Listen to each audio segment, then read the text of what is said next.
હું છું આપનો મિત્ર ધ્રુવ ખેર. આપ બધાનું હાર્દિક સ્વાગત કરું છું. આજ 27 ઓક્ટોબર 2021ના રોજનો જે ગુજરાત સમાચાર રોજગાર દ્વારા જે ક્વિઝ કોર્નર બહાર પડે છે તેના પ્રશ્નો છે તે જોઈએ. પ્રથમ પ્રશ્ન છે, નીચેનામાંથી કયું વિધાન અયોગ્ય છે? અયોગ્ય વિધાન કયું છે? તો કે ભારતમાં ઔદ્યોગિક ક્રાંતિની શરૂઆત લોખંડ પોલાદના ઉદ્યોગમાં થઈ હતી. અસત્ય છે, તો સત્ય વિધાન જોઈએ. રણછોડ છોટાલાલ રેટિયાવાળા 1861માં ગુજરાતની સૌપ્રથમ સુતરાઉ કાપડની મિલ સ્થાપી હતી. કોણે? રણછોડલાલ છોટાલાલ રેટિયાવાળાએ. બરોબર છે. ક્યારે? 1861માં. બીજું સત્ય છે કે અમદાવાદમાં બીજી કાપડની મિલની સ્થાપના 1867માં બેચરદાસ લશ્કરીએ કરી છે. પ્રથમ કાપડની મિલ છે રણછોડલાલ છોટાલાલ રેટિયાવાળાએ. બરોબર છે. 1861માં અને એ ગુજરાતની. બરોબર છે. અને અમદાવાદની બીજી કાપડની મિલ છે એ 1867માં બેચરદાસ લશ્કરીએ કરેલી હતી. આ 61માં ગુજરાતની સૌપ્રથમ. બરોબર, એ અમદાવાદમાં સ્થાપેલી હતી. ભારતમાં સૌપ્રથમ કાપડની મિલની સ્થાપના 1854માં મુંબઈમાં શરૂ થઈ. ભારતમાં સૌપ્રથમ કાપડની મિલ છે ભારતમાં તો કે 1854માં મુંબઈ ખાતે સૌપ્રથમ. ભારતની દેશની અંદર સૌપ્રથમ 1854માં કાપડની મિલ શરૂ થઈ. ક્યાં? મુંબઈ ખાતે. બીજો પ્રશ્ન છે, કઈ સંસ્થાની સ્થાપના થવાથી ભારતમાં લોખંડ પોલાદ ઉદ્યોગને નવી દિશા મળી હતી? તો કે ઇન્ડિયન ઇન્સ્ટિટ્યૂટ ઓફ સાયન્સની સ્થાપના થવાથી ભારતમાં લોખંડ પોલાદ ઉદ્યોગને નવી દિશા મળી હતી. ત્રીજો પ્રશ્ન છે, નીચેનામાંથી કયું વિધાન યોગ્ય છે? યોગ્ય વિધાન શોધો. યોગ્ય વિધાન છે કે 1956માં ડેલહાઉસીએ વિધવા પુનઃવિવાહનો કાયદો પસાર કરી વિધવાના લગ્નને કાયદેસર બનાવી એક મોટા સામાજિક દૂષણને દૂર કરેલું છે. પ્રશ્ન નંબર 4, નીચેનામાંથી કયું વિધાન અયોગ્ય છે? અયોગ્ય વિધાન કયું છે? કે અયોગ્ય વિધાન છે આપણે નથી જોવું. સત્ય વિધાન જોઈએ. પ્લાસીનું યુદ્ધ છે 23 જૂન 1757ના રોજ લડાયું હતું. પ્લાસીનું યુદ્ધ તો કે 1757, 23 જૂન 1757. સિરાજ ઉદ દૌલાની આ યુદ્ધમાં હાર થઈ. પ્લાસીના યુદ્ધમાં કોની હાર થઈ? તો કે સિરાજ ઉદ દૌલાની હાર થઈ છે. આ યુદ્ધથી ઈસ્ટ ઇન્ડિયા કંપનીને 24 પરગણાની જાગીર મળી હતી. પાંચમો પ્રશ્ન છે, નીચેનામાંથી કઈ જોડી અયોગ્ય છે? અયોગ્ય જોડી કઈ છે? તો આપણે યોગ્ય જોડી જોઈએ. સિંહગઢનો કિલ્લો છે. સિંહગઢનો કિલ્લો મહારાષ્ટ્ર ખાતે. ચિત્તોડગઢનો કિલ્લો છે. ચિત્તોડગઢનો કિલ્લો રાજસ્થાન. અને ગોલકોંડાનો જિલ્લો છે આંધ્રપ્રદેશ ખાતે આવેલો છે. કેરળમાં કયું ઉપવન આવેલું છે? કેરળમાં કયું ઉપવન આવેલું છે? તો કે ઇરિગોલ કાવુ છે એ ઉપવન આવેલું છે. નેક્સ્ટ પ્રશ્ન છે, નીચેનામાંથી કયું જોડકું ખોટું છે? ખોટું જોડકું નથી જોવું. સત્ય જોઈએ. રાષ્ટ્રીય માનવ સંગ્રહાલય ક્યાં આવેલું છે? રાષ્ટ્રીય માનવ સંગ્રહાલય છે એ ભોપાલ ખાતે આવેલું છે. ક્યાં છે? રાષ્ટ્રીય માનવ સંગ્રહાલય ભોપાલ ખાતે. પ્રિન્સ ઓફ વેલ્સ સંગ્રહાલયની સ્થાપના મુંબઈ ખાતે. પ્રિન્સ ઓફ વેલ્સ સંગ્રહાલયની મુંબઈ. સાલારગંજ સંગ્રહાલય છે હૈદરાબાદ ખાતે. પછી ચળકાટ આપવા માટે કાચના પૂરક પદાર્થ તરીકે કયા ખનિજનો ઉપયોગ કરવામાં આવે છે? ચળકાટ આપવા માટે તો કે કલાઈનો ઉપયોગ કરવામાં આવે છે. ઉત્પાદનનું માનવ સર્જિત સાધન કયું કહી શકાય? ઉત્પાદનનું માનવ સર્જિત સાધન છે એ કયું કહી શકાય? માનવ સર્જિત તો કે ભૂમિ તો ભગવાન. બરોબર છે. મૂડી છે પૈસા, એ માનવ સર્જિત સાધન છે. પ્રદૂષણ મુક્ત અને પર્યાવરણ તરફ મૈત્રીપૂર્ણ વ્યવહાર દ્વારા થતો વિકાસ એટલે ટકાઉ વિકાસ કહે છે. ટકાઉ વિકાસની વ્યાખ્યા છે પ્રદૂષણ મુક્ત અને પર્યાવરણ તરફનો મૈત્રીપૂર્ણ વ્યવહાર દ્વારા થતો વિકાસ એટલે ટકાઉ વિકાસ. દ્વિતીય વિશ્વયુદ્ધ પછી ગ્રાહક આંદોલનની શરૂઆત કયા દેશમાં થઈ હતી? તો મિત્રો દ્વિતીય વિશ્વયુદ્ધ ક્યારે થયું એ તમારે કમેન્ટ બોક્સમાં જણાવવાનું છે. દ્વિતીય વિશ્વયુદ્ધ પછી ગ્રાહક આંદોલનની શરૂઆત છે એ ઇંગ્લેન્ડ દેશમાં શરૂ થઈ હતી. બિહારના ભાગલપુર જિલ્લાના કયા સ્થળેથી 7.5 ફૂટ ઊંચી બુદ્ધની પ્રતિમા મળી આવી હતી? તો કે બિહારના ભાગલપુર જિલ્લાના સુલતાનગંજમાં 7.5 ફૂટ એટલે કે 7.5 ફૂટ બુદ્ધની પ્રતિમા મળી આવેલી હતી. વાસ્તુકલાનો ઉત્તમ નમૂનો કયો છે?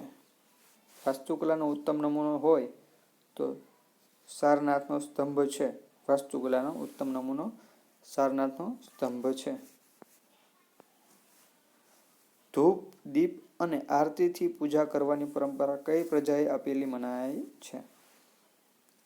ધૂપ, દીપ અને આરતીથી પૂજા કરવાની પરંપરા છે દ્રવિડ પ્રજાએ આપેલી ગણાય છે એટલે કે મનાય છે. કોના સમયથી પ્રકૃતિના વિવિધ તત્વોમાં પહાડો પૂજનીય ગણાય છે? નોર્ડિક છે. નોર્ડિક સમયથી. બરોબર છે. 16મો પ્રશ્ન છે નીચેનામાંથી કયું વિધાન યોગ્ય નથી? યોગ્ય વિધાન નથી જોવું, સત્ય વિધાન જોઈએ. ભારતીય સંગીતના મુખ્ય 5 રાગ છે. ભારતીય સંગીતના મુખ્ય કેટલા રાગ છે? તો કે 5 રાગ છે. સામવેદ ભારતીય સંગીતની ગંગોત્રી ગણાય છે. ભારતીય સંગીતની ગંગોત્રી કોણ ગણાય છે? તો કે સામવેદ.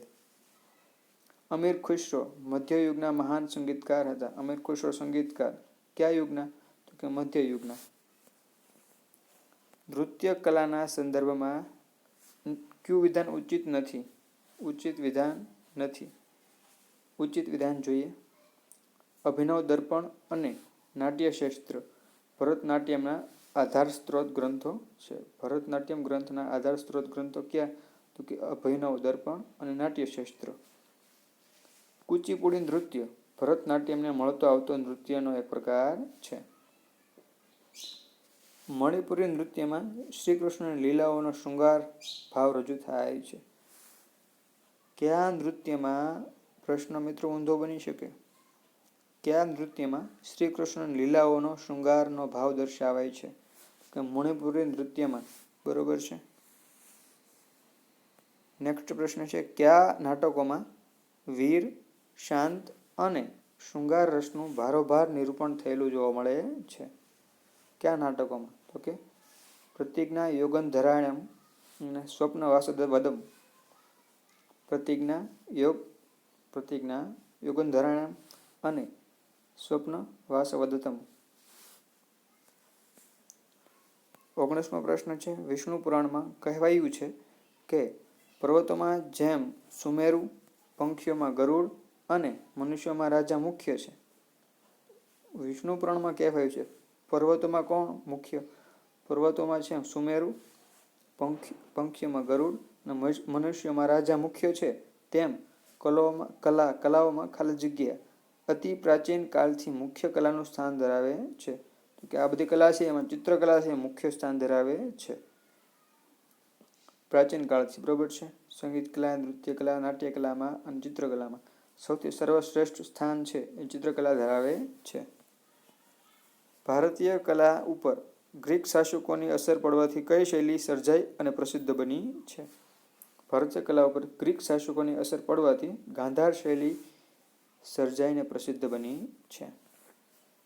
નારદ નામના સંગીતશાસ્ત્રીએ ઈસવીસન 1900ની આસપાસ એક ગ્રંથ લખ્યો હતો જેમાં 19 પ્રકારની વીણા અને 101 પ્રકારના તાલ વર્ણવ્યા હતા. કોણે? નારદ નામના સંગીતશાસ્ત્રીએ. બરોબર છે. જે ગ્રંથ લખ્યો હતો ને એમાં 19 પ્રકારની વીણા અને 101 પ્રકારના તાલ વર્ણવ્યા હતા. તેમનું નામ છે સંગીત મકરંદ.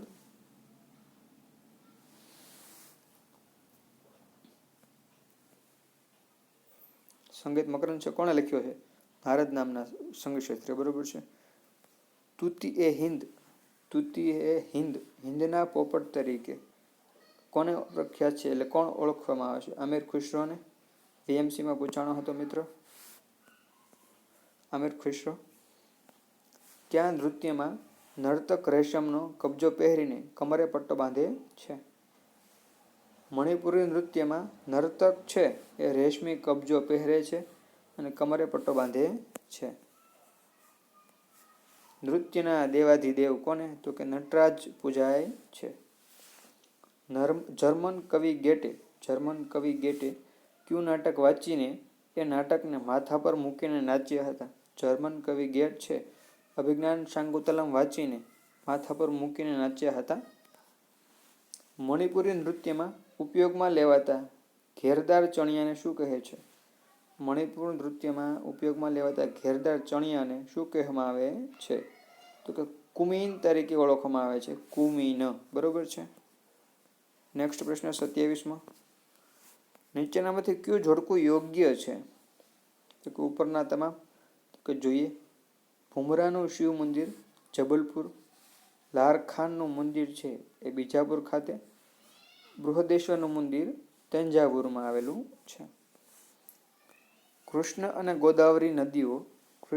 ગોદાવરી નદીઓ આસપાસના વિસ્તારમાં સાતવાહન રાજાઓના સમય દરમિયાન અનેક સ્તૂપો બંધાયા હતા. આ સ્તૂપોની કલાશૈલી દ્રવિડમાં છે.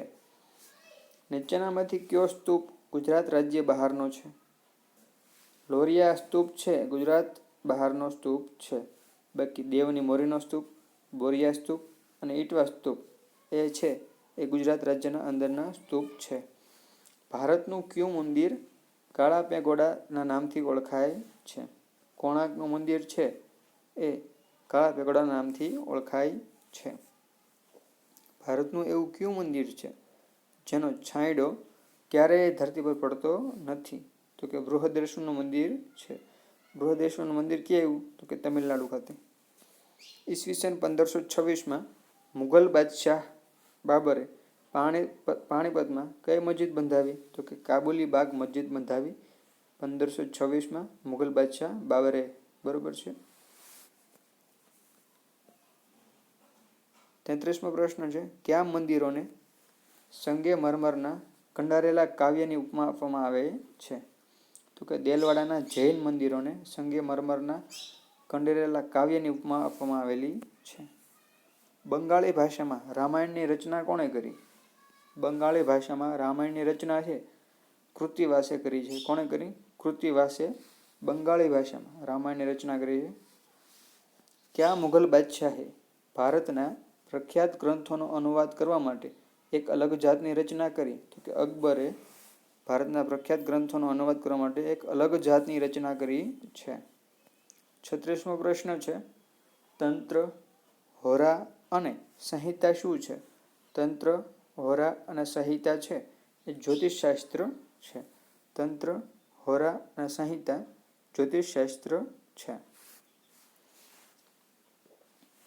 નટરાજનું શિલ્પ નાદની નૃત્યનો નમૂનો કયા સંગ્રહાલયમાં સચવાયેલો છે? તો મદ્રાસ સંગ્રહાલય ચેન્નઈ ખાતે.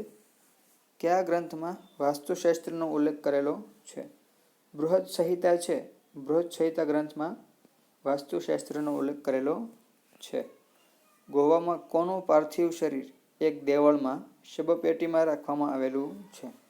ગોવા છે ગોવામાં કોનું પાર્થિવ શરીર? તો કે સંત ફ્રાન્સિસ ઝેવિયરનું પાર્થિવ શરીર છે એક દેવળમાં શબપેટીમાં રાખવામાં આવેલું છે. નીચેની કઈ જોડ ખોટી છે? ખોટી જોડ કઈ છે? તો જોઈ લઈએ. સત્ય જોડ જોઈએ. જાહેડા છે ઝારખંડમાં, દેવરહતી મહારાષ્ટ્રમાં અને લિંગદોહ છે લિંગદોહ મેઘાલય ખાતે આવેલું છે. આ હતા મિત્રો ક્વિઝ કોર્નરના 40 જેટલા પ્રશ્નો.